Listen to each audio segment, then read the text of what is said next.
Je dois d'être complètement sincère avec vous et de vous parler de mon comportement de cette dernière semaine.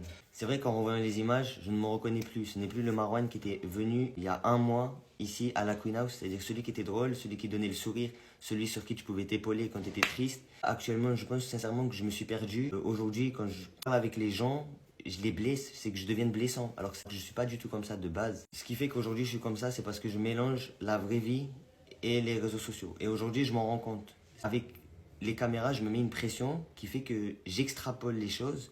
Alors que normalement, je suis pas du tout comme ça. Vu qu'ici, tout est réel, le problème est que mes émotions prennent le dessus sur ma personne. Il est réellement temps que je me canalise et que je profite à 100% de l'aventure parce que je pense que je ne me rends pas encore compte de la chance qu'on m'a donnée en venant ici. Déjà, vous êtes des milliers à être derrière moi, à me donner de la force et essayer de retrouver le Marouane qui vous donnait envie de regarder les stories. J'ai eu une conversation avec Yuma et Benoît, une conversation sincère, avec le cœur, qui m'a permis de comprendre qu'il était temps que je reprenne possession de mes émotions et de ma façon d'agir. Il faut que vous sachiez aussi que vous n'êtes pas simplement des gens qui regardent la story, vous faites aussi partie de la Queen House. Donc pour moi, il est tout autant important de m'excuser auprès des gens qui sont ici et de vous. Je tiens sincèrement à m'excuser auprès de vous tous et je peux vous promettre que vous allez retrouver le vrai Marwan, celui qui vous faisait sourire et celui qui vous faisait rire.